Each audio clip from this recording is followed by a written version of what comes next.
This is a Soul E25 Elliptical Machine. I think it's a 2009 model. Doesn't have any of the stickers or markings on it, but it is. You can see pretty much the configuration. I'll show you everything you need to see to match it. This bike was running on full resistance all the time. I didn't notice it for a long time, but my wife did when she got on it. So I started looking into what might cause it. I didn't find a lot of information, but I did see in my warranty that the brake system had a lifetime warranty. So I went ahead and contacted customer support, and they pointed me towards a technician, which I called two of them and they didn't answer, so I decided to take it apart myself.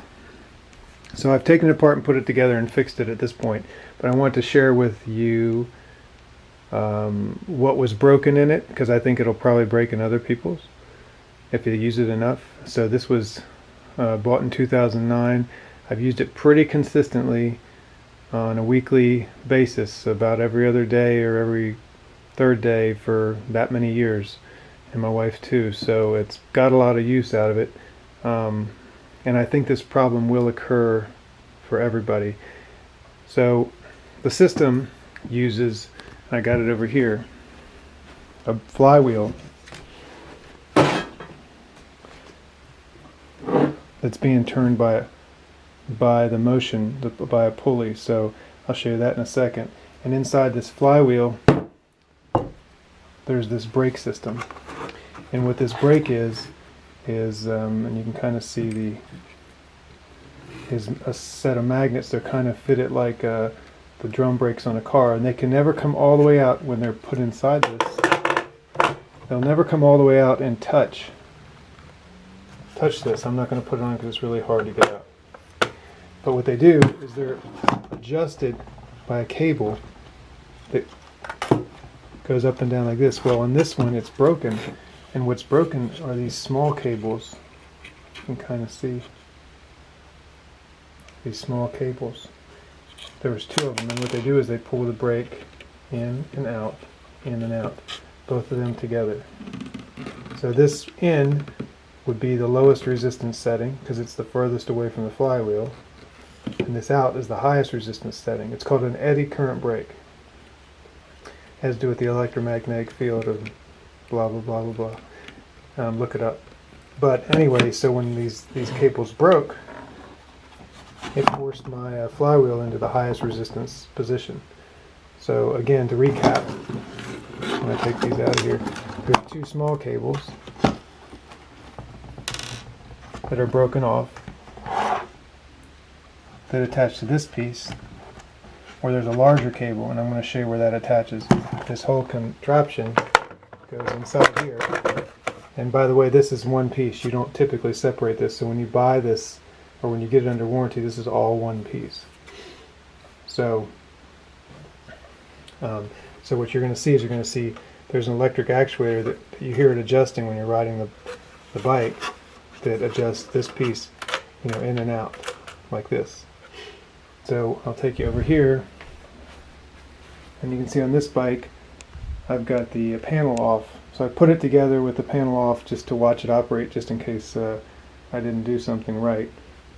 Give me a second here. So here's the inside of the bike, and you can kind of see some of the pieces I was describing.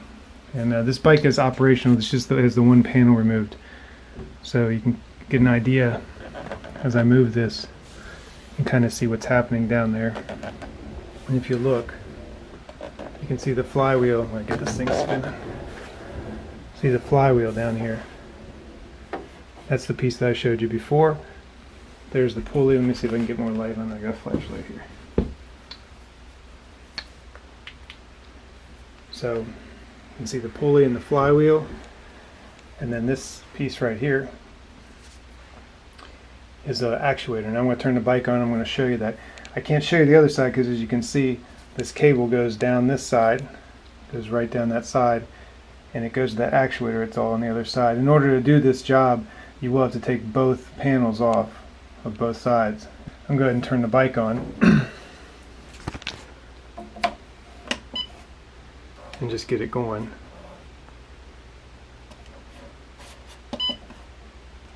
Start. And you may or may not be able to see this piece actuating right here. Let me see if I can do better than that.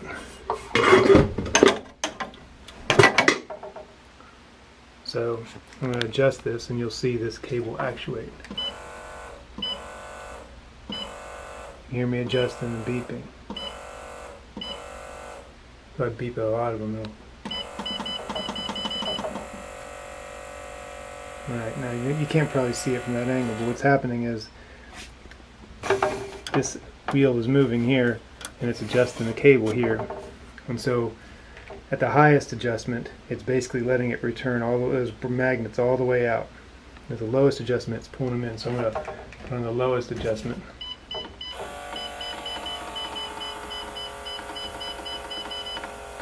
Alright, now it's going to catch up. And you'll kind of hear it bottom out as it strains. Alright.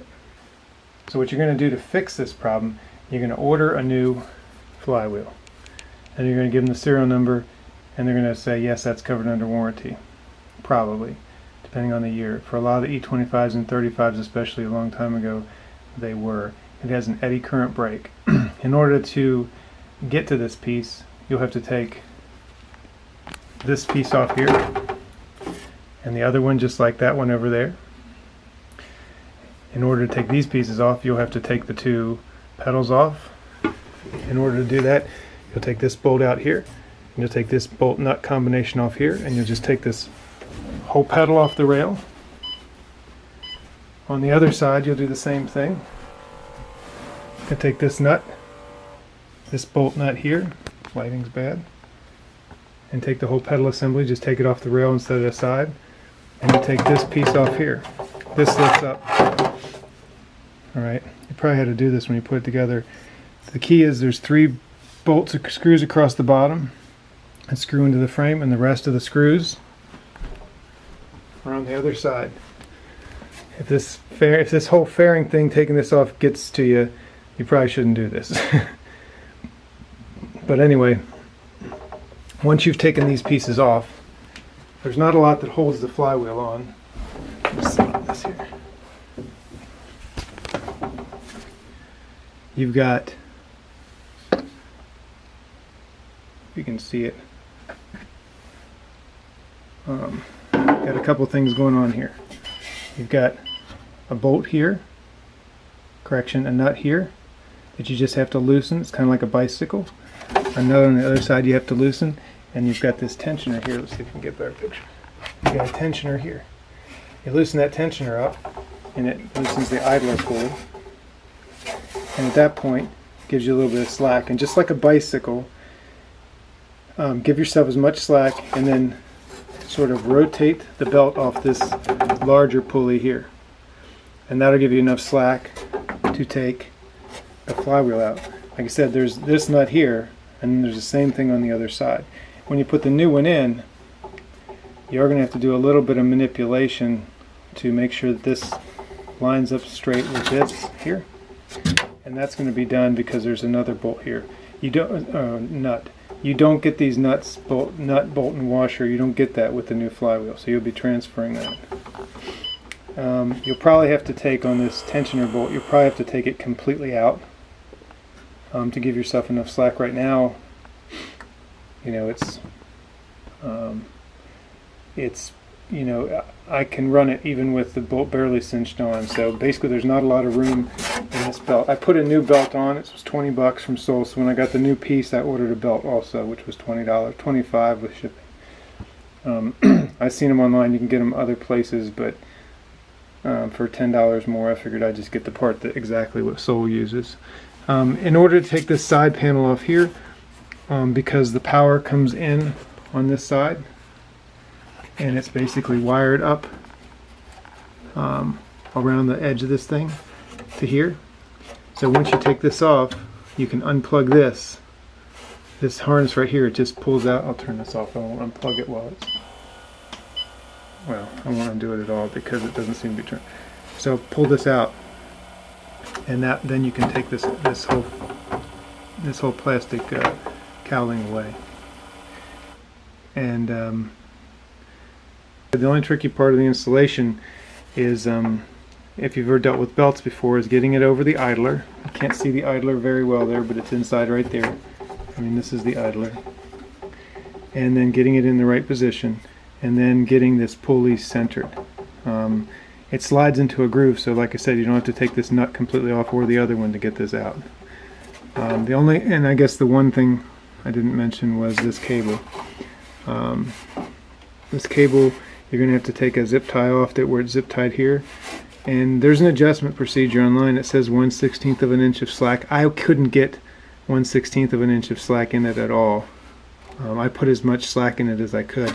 But even still, there's enough. If you run it all the way out to its loosest setting, then you'll be able to have enough slack to take it out of this end, and then of course on the other end there. And again, that's like cables and bicycles. I'm not going to get into that too much. They're just finicky, and you have to get a sense for doing that. But and when you put it back in, it's just the reverse. Zip tie it right here. I'd like to take it apart and show you more, but I just don't feel like messing with it. Alright, enjoy.